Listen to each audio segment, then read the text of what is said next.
today we're going to be making our little Slinky dog craft. So what you want to do is grab out that Tails and Tails summer craft bag. Inside your craft bag, you should find a little kit that looks like this that says Slinky Dog Craft on it. If you don't see that, then you'll definitely see the giant pieces of brown foam sticking out the top. That is the kit that you are going to need today. You are also going to need your marker pack, your scissors, a pencil if you happen to have one at home. If not, you can always trace with your markers, that's fine too. And then you want your cup of glue and your paintbrush if you're planning on using it to glue today, okay? If you don't have the craft pack, that's perfectly fine. If you stop at Adams Memorial Library and go head up to the front desk, we have little packets there that'll give you the directions and all the templates that you'll need. You'll just need to buy the materials for it. So feel free to stop in and grab one of those if you don't have one of our craft kits. All right, and we'll go ahead and get started. To get started on our Slinky Dog craft, you should have that package already out to go, ready to go. In your bag, you're gonna have several different pieces of foam, along with what you'll see is a folded paper that says Slinky Dog Craft Pattern on it. So if you unfold that paper, you're gonna see there's a pattern there, or there's patterns there for all your pieces. It'll tell you on each pattern how many you need. So I'm gonna go ahead, I already went ahead and cut out my patterns. So you can see every piece is labeled, whether it's the ear piece, the mouth piece, the leg piece, the foot piece, or the head and body, all right? So once you have those cut out, what you're gonna do next is you're going to trace your pieces from your foam. Now, the reason I went ahead and cut mine out, because I wanted to show you. You should have a lot of extra foam left, so if at one point you make a mistake, there should be plenty of foam in your strip that you can easily cut a new piece. The trick is when you trace them, you want to trace them together. And I'm going to show you here. So I have mine pretty much cut out here, but I'm going to show you for each color what pattern you need to trace. So for the head piece, it'll tell you you need 3 of those. You're going to use this kind of your normal brown color. All right, it's not the light, it's the dark, it's the in-between. So when I trace, what I like to do is, this is my front pattern and I call this the back of my pattern. So I flip my pattern upside down so that the back is facing up. That way, whether I'm using a pencil, if you have a pencil at home to trace with, or one of your markers, when you go to glue it, it won't necessarily show on your Slinky Dog. So I just put this down and trace. Just like that. So again, you're going to need 3 of these head pieces. I have 2 cut out, so I'm cutting out my 3rd one now. So although it says headpiece, it's actually going to be used for your head and your dog's body. So I'm going to go ahead and cut this out.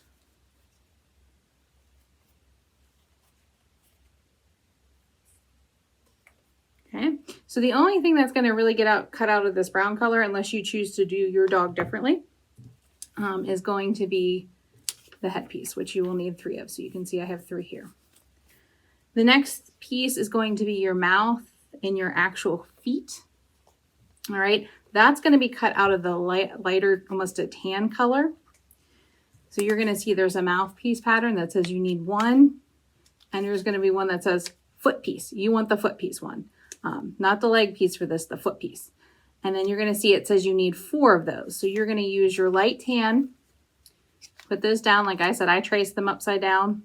You need 4 of the foot piece and 1 of the mouthpiece. So you're going to lay those down, trace that pattern, and then once you have it cut out, it'll look like that, okay?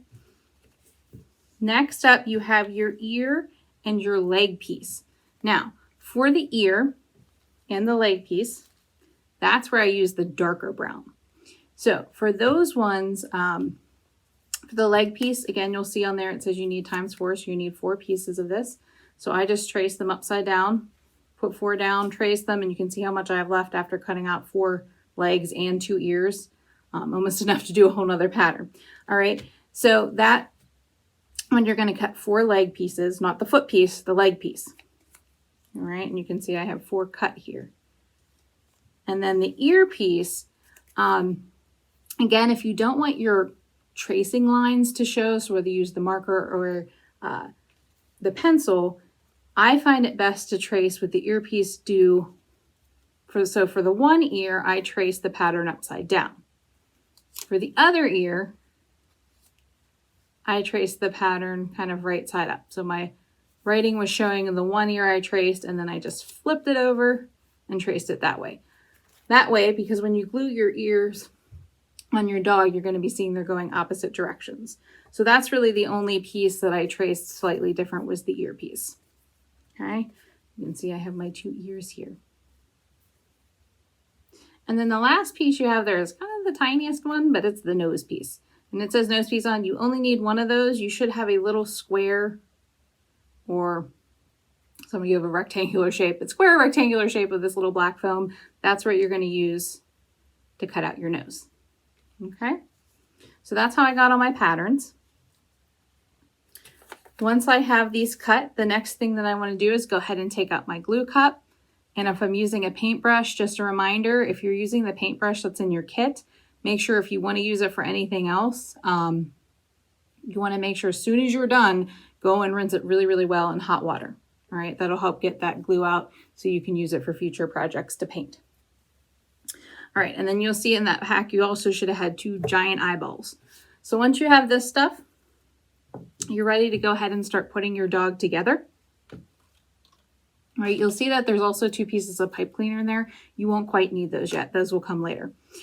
The easiest place is, because you are using this type of glue, which is great, will hold it. But like always, you're going to need to make sure that you give it enough time to dry, because it does take a little longer to dry. If you want to use hot glue or tape on this project, it works really well. I would suggest the hot glue over the tape, but you can use the glue that's provided in your kit. This, like I said, you're just going to have to be a little bit more patient because it does take a little bit longer to dry. So I suggest starting with the face piece first, only because you can see that has the most glued on it. So that way, if I glue that on now, it gives it time to dry while I'm gluing my other pieces. So what you want to do is you want to start with one of your headpiece patterns, or that big circle. Okay, so I'm going to take one of those for now, put the others aside. And then you're going to need your 2 giant eyeballs for this, your mouthpiece, your 2 ears, and your nose. So as you can see, the head piece does take up a lot of your pattern pieces. All right, so to start, I find it easiest to start with the mouthpiece, but you can really glue these on in any order. It just helps me better to see how I'm going to place my eyes and my ears on my dog's head. So what you want to do is, you'll notice on your mouthpiece how there's kind of this round part at the top, and then it kind of comes in on either side. So that's kind of the piece. Let's see, I'll put it here. That's kind of what you want sticking down or hanging over. And if you want to reshape this or cut it any way you can, feel free to cut that bottom part off if you like around her mouth. It's completely up to you. But you want it to hang over just slightly, so you can see how it kind of hangs over. So what I want to do then is I want to take my paintbrush, and you can always use a Q-tip, or if you have a toothpick to use for your paint too, you can do it that way as well if you don't want to use your paintbrush. I'm just going to put a nice helping of glue there on my headpiece, and then put my mouthpiece on like that. One advantage to using this type of glue is it does let you move it around a little if you don't have it quite in that right spot, whereas the hot glue, once it's on there, it's pretty on there. But there you can go. You can see I have my mouthpiece glued on. Okay, so after I have my mouthpiece glued on, the next piece I'm going to glue on is my nose. And again, I like to glue it on in this order, because then when I go to draw my mouth with my marker, it helps me better to see how I want to draw my mouthpiece. So all I'm going to do is add a little bit of glue on here on the back of my nose. And I kind of center it on the top.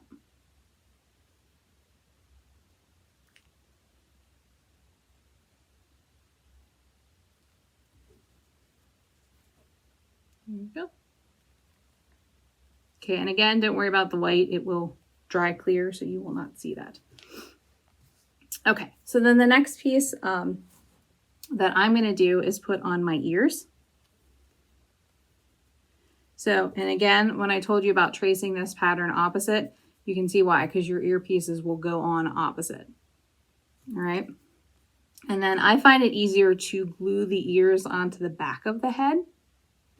If you want to glue them onto the front, that's perfectly fine as well. It's your preference. I'm going to glue mine onto the back. This is my ear for this side. So I'm going to take some glue. I'm going to glue right on my ear, just kind of along the edge.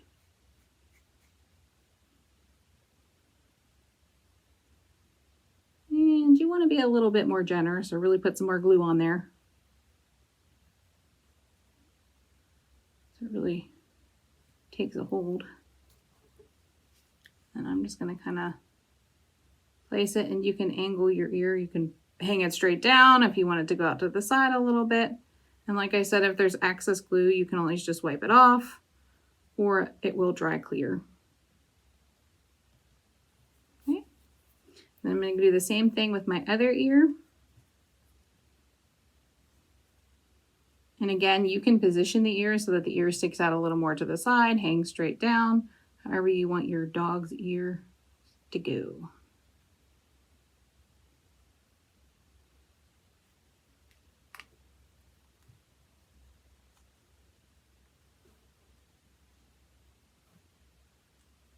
Okay, so there we go. I have my ears positioned and on there, and you can see how much it'll move. Again, that's why you really got to give this piece a little bit of time to dry. Okay, next up, I'm going to put my eyeballs on. So I'm just going to put the glue right onto the back of my eyeball.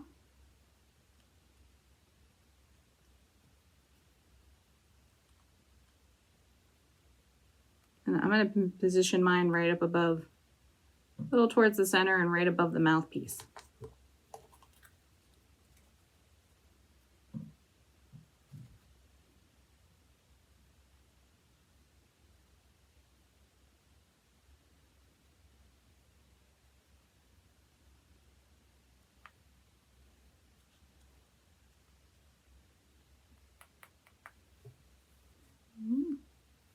And then I'm not actually going to draw my mouth on right at this moment. I'm going to actually put this piece aside and let it dry.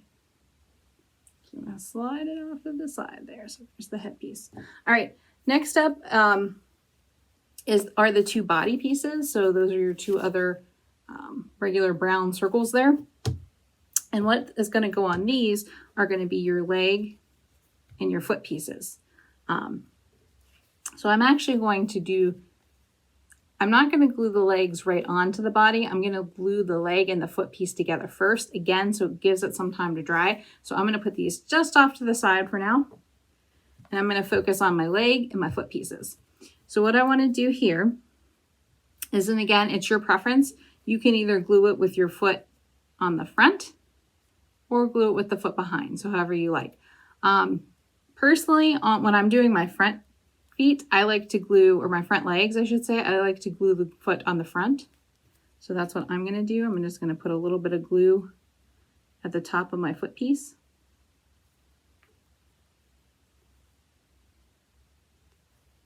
And glue it to the front of my leg piece.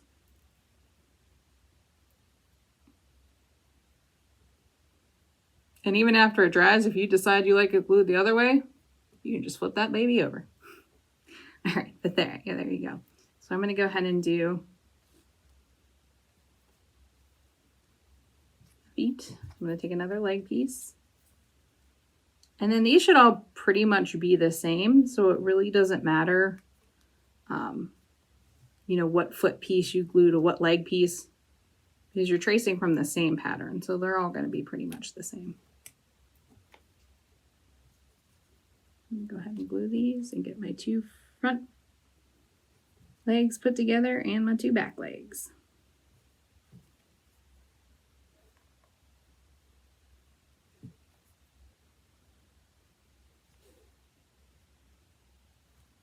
So once again, you're going to have to give some time for those to dry. So I'm going to set them like that. Now, while these pieces are drying, and there's a reason why it's best to wait to do your body is because I'm going to take these two pieces and show you, before we put it all together, I'm going to show you how to do your pipe cleaners. All right. So the one, usually you have two pipe cleaners there. The one is going to be the pipe cleaner that goes between back of your body and the front of your body. You can see there. And then the other pipe cleaner you're going to use for your tail. So what you want to do is basically just take your pipe cleaner and you want to create spirals. The way I initially did mine was I took my 3 fingers here and just kind of put them together like this. So I held and just kind of wrapped it around my 3 fingers. And then I just kind of scrunched it together like this, right? So then when I pull this apart, you can see how I kind of have a round spiral now. And again, you can make that spiral as tiny as you want, as big as you want. I just used my 3 fingers and wrapped it around. Okay. So then that would be the piece. I attach one end to the back of this one and one end to the back of this one. And then that's the piece that's going to go in between your body. Now, you can use, I suggest if you do have hot glue, it is a little bit better for this piece, but if you don't, you can just use the glue that's in your kit. Again, this one's going to take a little longer to dry, and you really, really want to give it a good helping of glue.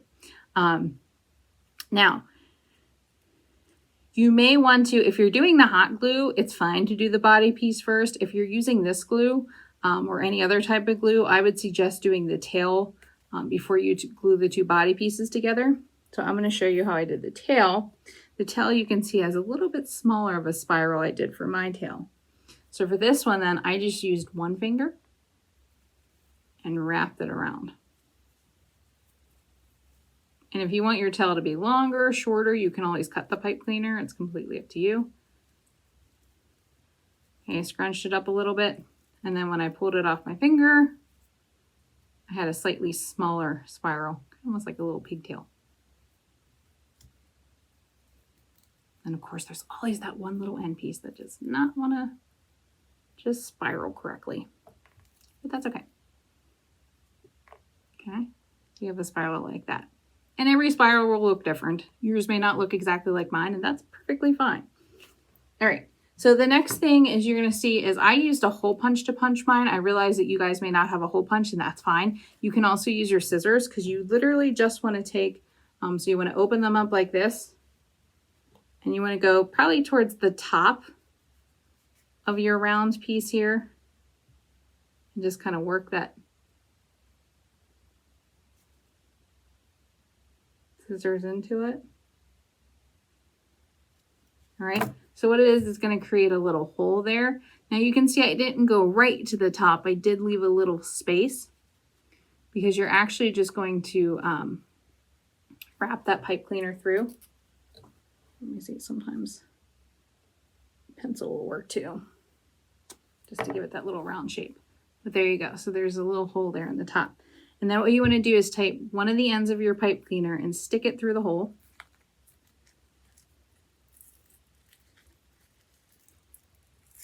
Okay, you can see how it's through my piece there. And then I'm just going to take the pipe cleaner enough of the way through that I can come back up.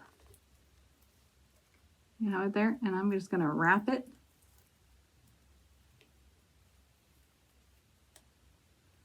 around the rest of my pipe cleaner. So now you can see it's attached. And if you need to kind of re-spiral that bottom piece, and there's my tail. Okay. So after you've done the tail, you can then add the glue to attach these 2 together. Okay. Once you've given that long enough to dry, then you're ready to put on your front feet and your back feet. So I'm going to show you that here. Without my spirally pieces on there, so you have a better view of me doing this. But again, this is up to your preference. You can either glue it with the legs on the front, or you can glue it with them on the back. You could do the front body piece with your legs on the front. back body piece with your legs on the back. See how I'm just adding a little bit of glue. And again, you can space your feet however you want them. It does stand a little better if you put them, you can see on my original one how I kind of angled them out that way.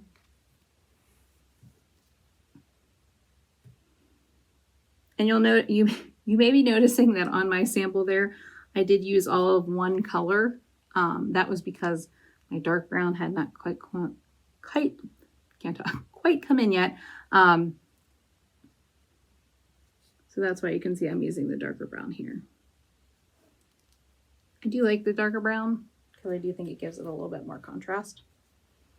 Okay, so there we go. All right, so once these pieces have dried, my head's a little bit more drier now. Still waiting on these to dry here. I'm gonna go ahead and take my black marker, but you can use whatever color you want. And then I'm just gonna draw. So I go from this corner to this corner, again, where you had that little indentation. I just kind of drew, it's like a semicircle shape. And then that's how I did my dog's mouth. All right, so there you have your Slinky dog. Oh, I know what I'm forgetting. All right, so you will already have yours attached. You can see I didn't attach mine because I thought it'd be easier to show you gluing the other pieces, but you would have these attached. And then the last part you would need to do is you want to glue your headpiece to your front body. So all you simply have to do there is stick some glue at the top of your front body.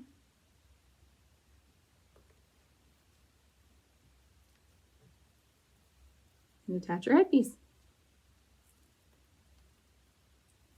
There you go. And then once it's all dry and you've given it a good amount of time to dry, your Slinky dog will be ready. Thank you all for joining me today for our Slinky dog craft. Don't forget, if you're participating on Beanstack for our summer reading program, make sure you go on and say that you participated in this craft and you want to enter that code word whale to get yourself extra chances in the summer program. Also, be sure to check out our Facebook, Instagram, and YouTube accounts as well as our website for any more upcoming events that we have. All right, till next time.